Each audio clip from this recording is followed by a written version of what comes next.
11th, one key figure in the drama was missing from the dramatic and historic scene at the Mountain Gate border crossing. The man most responsible for bringing it about. On that Independence Day morning, Don Redmond stood hundreds of miles away on a hillside, at the wrought iron gate of the Ravenhill National Monument. Most of his family were at home getting ready for the traditional bonfire, barbecue, and marksmanship contests. Cindy L. was shooting that afternoon in the City of Olympia open competition with an AK-47 Don had restored by hand in his workshop, while Matt Redmond, home on leave, was shooting with his Army-issue weapon as a freelance. Don had a 20-credit side bet with Matt that Cindy L. would beat him. Matt had taken the bet, but Don could tell with amusement that Matt was sweating. Cindy was damned good. 8-year-old John was delightedly plinking away at little Willie with a school-issued, on his playground trying to pop the little pig when he peeped out from behind the armored briefcase of his attorney.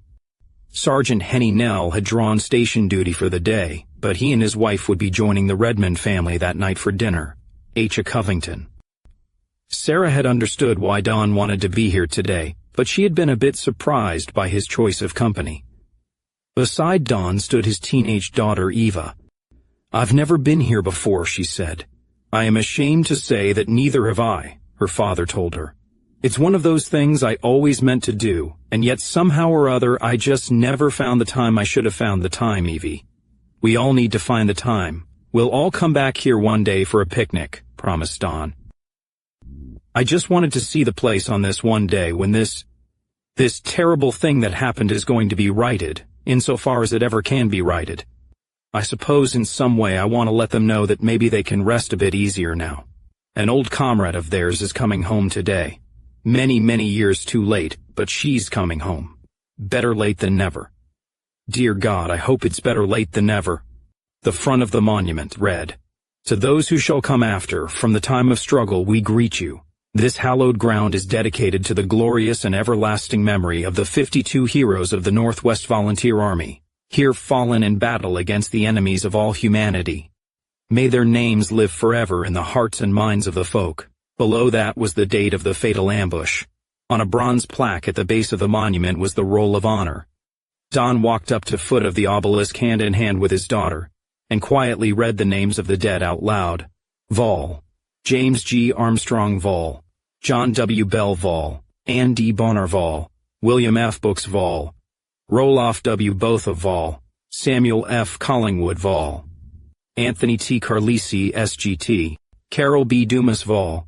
Andrew M. Elliott Vol. Arn Erickson CMDT. Thomas J. Murdoch Vol. Patrick C. Murphy Vol. Karen J. Martinelli Vol. Donald G. Maxwell Vol. Maxim F. Menjinsky SGT. Ronald G. Nolan Vol. Jennifer C. O'Donnell Vol. Miles F. X. O'Donnell Vol. Craig J. O'Neill Vol. Michael L. Osterling Vol. John R. Forster Vol. Marguerite E. Frick Vol. Walter F. Gottschalk Vol. Alexander V. Ivanov Vol. Daniel R. Jardine Vol. Wayne C. Jones Vol. Douglas M. K. Vol. Gina C. Lafreniere Vol. Corrado A. Manfredi Vol. Jurgen G. Meis Vol. Wilhelm A. Meis Vol. Donald A. M. C. Alpine Vol. James D. M. C. Kraken Vol. Richard R. M. C. Dougal Vol. Angus S. M. C. Gaskell Vol. Louis M. M. C. Ferson. Sergeant Casimir G. Ostrovsky Vol. Leanne Pierce Vol. James D. Perdue Sergeant Martin A. Quayle Vol. Peter C. Randolph Vol. Susan Y. Randolph Vol. Hans G. Reichert Vol. Henry N. Rembert Vol. Archibald M. Robertson Vol. Catherine L. Robertson Vol. Heinrich U. Rotenberg Vol. Silva P. Tagliagamba Vol. Heather M. Thomas Vol. John C. Williams Vol. Johann F. Wortman Lieutenant Melanie A. Young. Slowly the two of them walked around the four-sided obelisk. On each side there were engraved words of honor and commemoration, one side for the Christians, one for the Old Believers, and one for the National Socialists, sighed Don. It's as if even in death we couldn't leave them to rest. Their sacrifice accepted and treasured by all as a common heritage. We had to squabble like jackals over who would get the kudos from their memory. But I don't see it like that, Dad, said Eva. They are all noble words, no matter what tradition of our race they come from. It's like everyone wanted to lay a wreath on their graves. On the left side of the obelisk, the Christians had inscribed, Be thou strong and of a good courage, for unto this people shalt thou divide for an inheritance the land, which I swore unto their fathers to give them. Joshua 1:6. On the reverse, words from an ancient saga. Here do I see my father and my mother. Here do I see my sisters and my brothers. H. Covington. Here do I see the line of my people back to the beginning. Lo, they do call to me. They bid me to take my place among them in the hall of Valhalla, where the brave may live forever. On the right side of the marble pinnacle, beneath a wreathed swastika, the National Socialists had imprinted not a passage from Mein Kampf as might have been expected, but two simple lines from the Anabasis of Xenophon.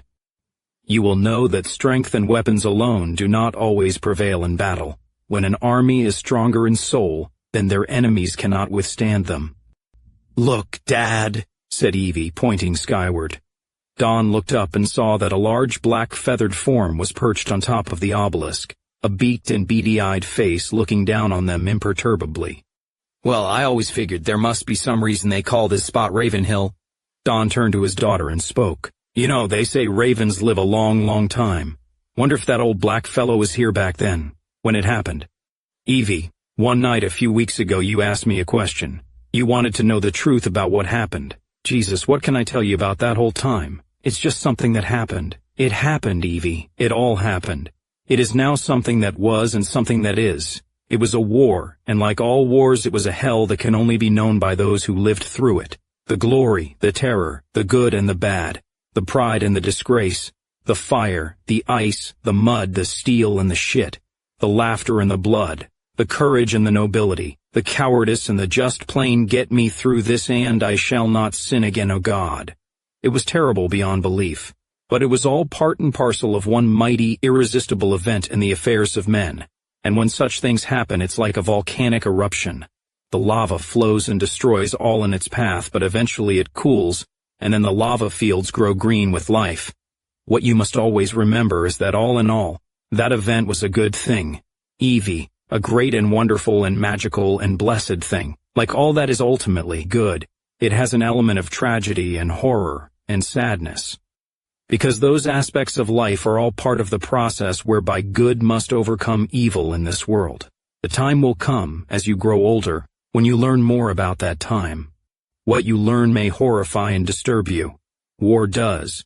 But you will learn that sometimes war can uplift and inspire men and women to such things as heroism, idealism, and nobility of the soul. When that time comes, honey, I want you to remember this day, and I want you to remember these names here, because what is important is what you will find here, not what anyone in other times and places may speak of us. Whatever you may come to think of me, of Tory and John Corbett, and all of us who lived through that terrible epoch, I want you to remember the sacrifice that these people made on this hill on that summer morning. These names, these souls who lived and died so that you and your brothers and sisters might be at all, and so that you could have some kind of meaningful life in this world. Dad, you know what I feel right now? She asked. I feel blessed, said Evie. I am coming to understand now how incredibly lucky I've been, said Eva. Lucky to be born here and not somewhere else, and to be born now instead of 50 years ago. My future is bright and shining and clean, because you and Mom and Tori and Papa John did what had to be done. You fought against the Jews and you beat the bastards, and the gods have smiled on me. I have a journey to make now, through life. I come here and I find that these people here, people that I never knew and never heard of by name, have already paid my fare. Your name could have been on a plaque like this, Mom's name could be there, Papa John's name might have been there, Aunt Tori's name might have been there. But you're not there. You have been here with me all my life. These people here, those names you just read, they died so that you could be here for me and for Alan and Cindy L and all of us. I just don't know what to say to them, to their spirits. Eva was quietly crying. They don't want you to say anything, honey, said her father. That was always our fault. Back in the old days, we said when we should have done. We were what the Irish called whiskey priests. We knew what was right, we just didn't do it. But then one day, H. Covington. Reasons no one has yet figured out we decided to do instead of to say. Now these people who lie here, they want you to do, to live and to be, in whatever strength, or weakness, or joy, or sadness, or triumph, or failure, or just plain life, comes to be your lot. For over a century long past, some very evil people conspired to make sure that you would never have that chance, that a white girl like you would never even exist in this year. But like you said, we beat the bastards. We paid a price. You see part of that price before you, but you mustn't feel bad or sad about it. They gave up their lives so that you could have yours, so that you could walk this earth.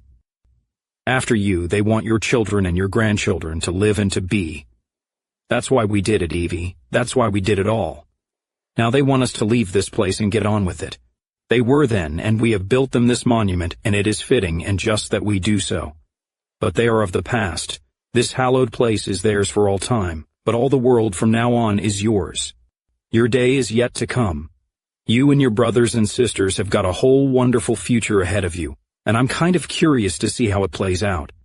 So let's go home and start writing one more chapter in the long, long history of this wonderful world we men of the West have made, eh? You have a clean slate, Evie, thanks to those whose names you see before you. It's time for you to start writing on it. After Don and Eva got into their car and drove off, the monument grounds were empty, except for the SS sentry on guard at the tourist booth. The Raven shivered his wings, rising silently into the air from the granite. Then with sudden speed he rose higher and higher, soaring into the cold, clear sky. For a time the ancient messenger was visible as a black spot against the blue. Then he was gone. Below, the land remained. About the author. In this grim and impressive novel, H. Covington has created a chilling glimpse into a future America 70 years or so down the road, as the 22nd century approaches. It is an America torn and riven by violence, fascism, racial and cultural division, and political balkanization and fragmentation. In short, an America that yet could come to be. Covington has already attained a kind of underground cult status with his 10 previous novels. One of these, Vindictus, a novel of history's first gunfighter, is available from 1ST Books. The Hill of the Ravens may yet turn out to be Covington's foreboding masterpiece of a future gone dark and terrifying.